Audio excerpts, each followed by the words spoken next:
Hello. And I just wanted to tell you about a group session that I did a couple of weeks ago. I think it was February 7th.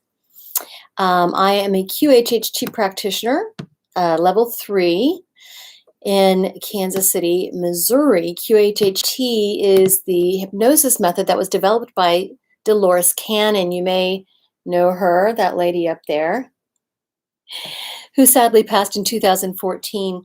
But QHHT is one of the modalities that I practice, and it allows us to visit other lifetimes as well as receive healing and direct answers from our highest self and our subconscious. So it's a fascinating technique. And maybe 2-3 times a year, I do group sessions.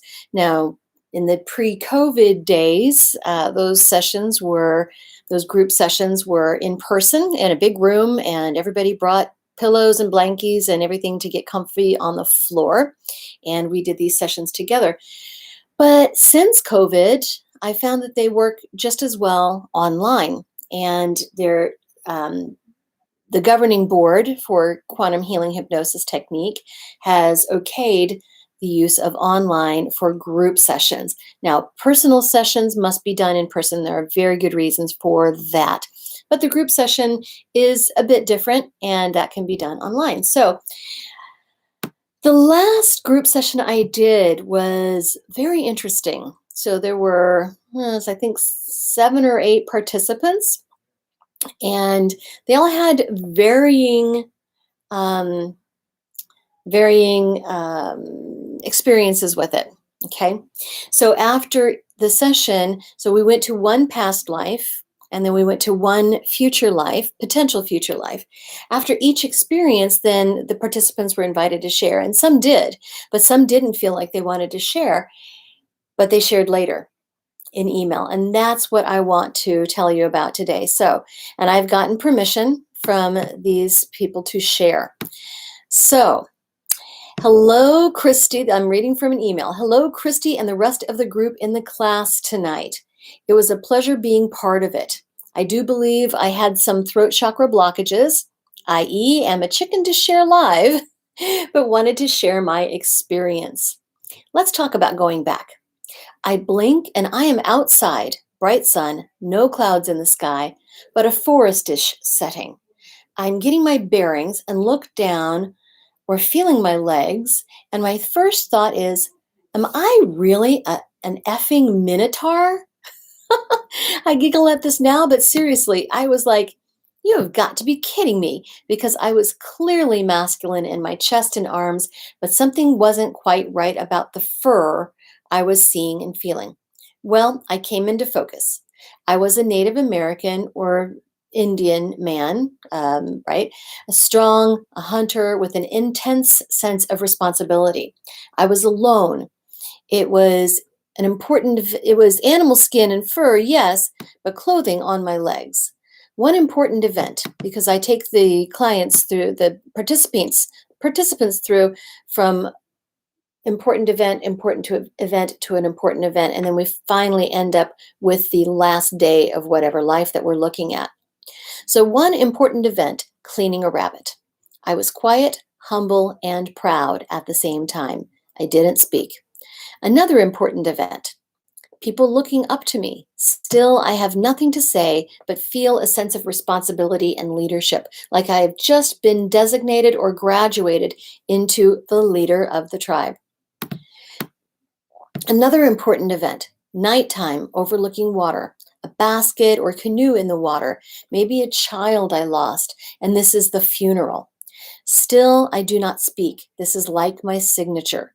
I am well respected and looked up to, and I feel so much pain, but I keep it all to myself. I can't appear weak. I feel like it's for my people. I wanted to use the word group here, but it doesn't feel right. Okay. I am seen as strong, grounded, and safe. I feel the burden of taking care of others. My death, just so you know, by this time, I've already been crying with heavy streams of tears down my face. My eye mask is soaked. This was from the client, of course. I feel a pain in my chest.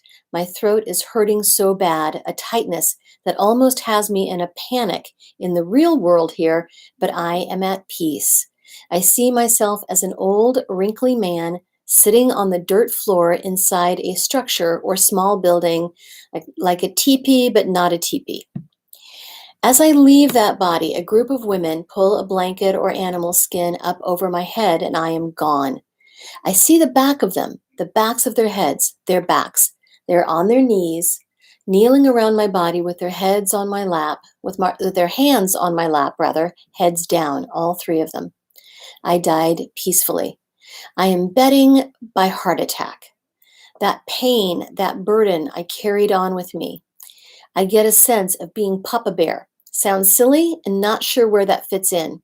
I think my message was that I need to learn to speak, use my voice, and that it's okay to share some of whatever burdens I carry now with others, to let those go.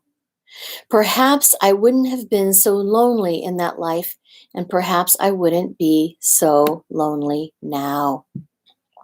So let's unpack this a little bit. The client is an HR professional. So she deals with getting people hired, managing them, processing them, getting everything organized. I tell you, the people I know in HR are the most organized people that I know, and this woman is no exception. But I thought it was interesting that she talked a few times, I don't know if you caught that, about not wanting to speak up. So first of all, during the workshop, she didn't want to speak up. But then also in this lifetime that she had, it was like, I have to keep all of my emotions inside. I can't show weakness. I can't show that I feel things, that I'm processing things, that I'm having trouble with things. So that can show up as throat chakra blockages in another lifetime. And in this lifetime, it feels like there really is a throat chakra issue or blockage with this participant.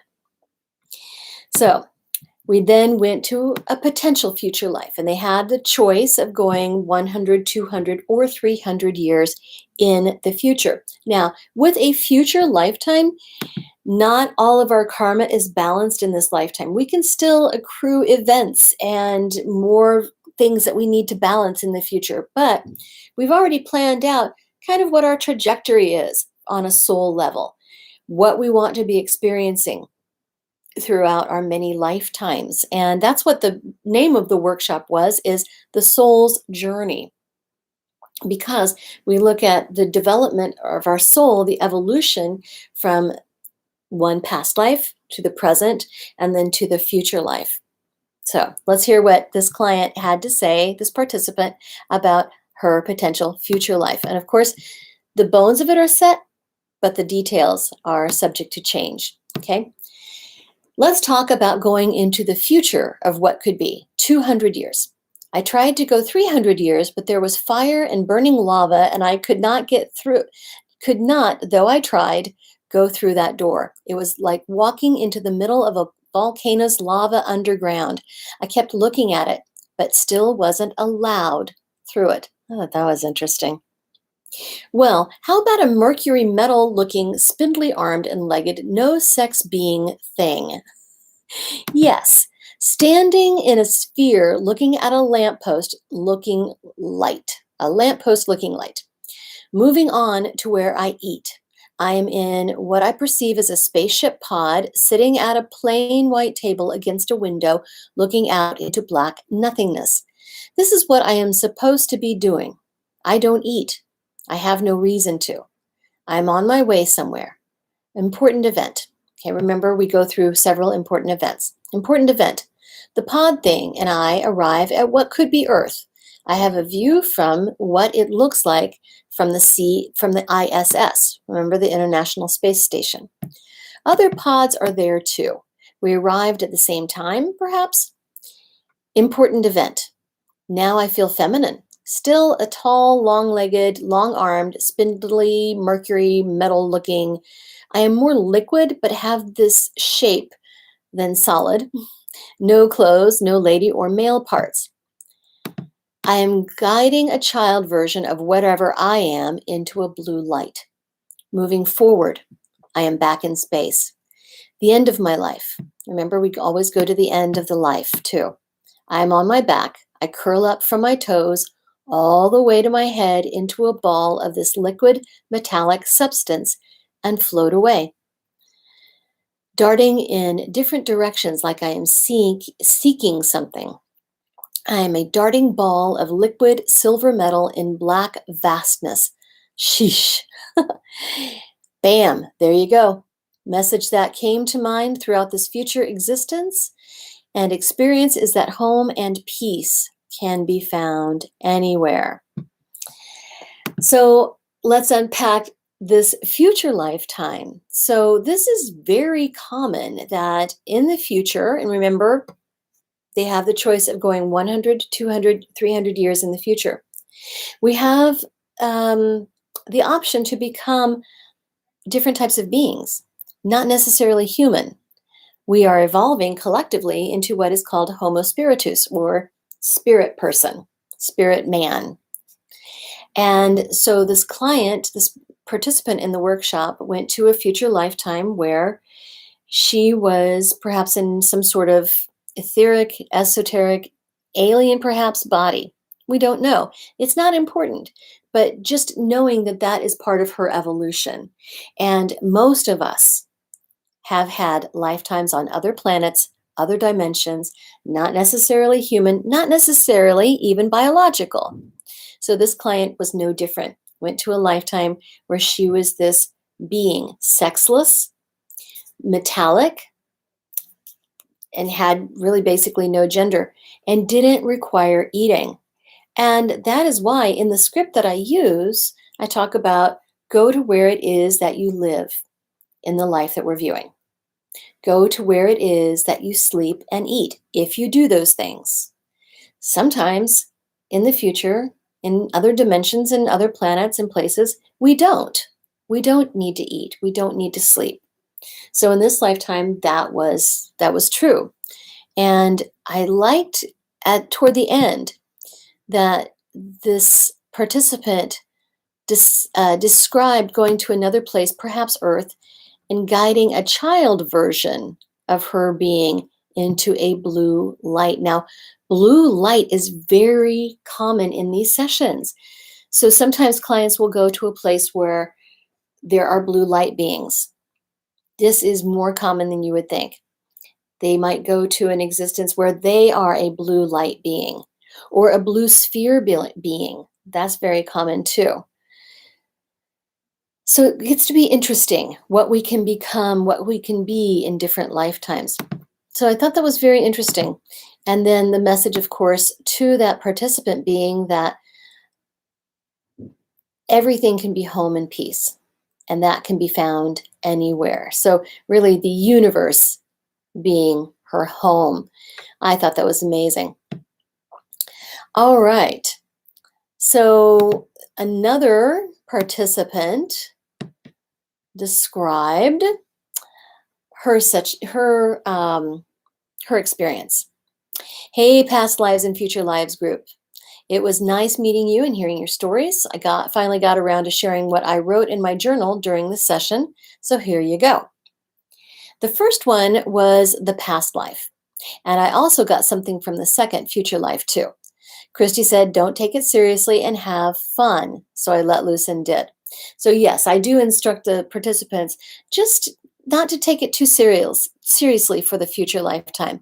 Not everything is set in stone yet. And even if it is set in stone in the future, we always have free will and we can change it. So just have fun with it. See what happens, see what comes. And I'm glad that she really took that to heart. So first past life, beach in New Jersey, 1940s. Couple of question marks there. I can't really tell. I am a 9 or 10-year-old boy in swim trunks. I'm white. I have ruddy hair and hazel or green or brown eyes. A few freckles. I am a healthy, typical boy. I go to school and play with my friends. Baseball. Baseball is my favorite. And here's something really interesting. Another participant in the workshop also had a past life in about that time frame and was at least a minor leagues baseball player, perhaps professional, but someone who played baseball beyond school, right? Beyond just for fun.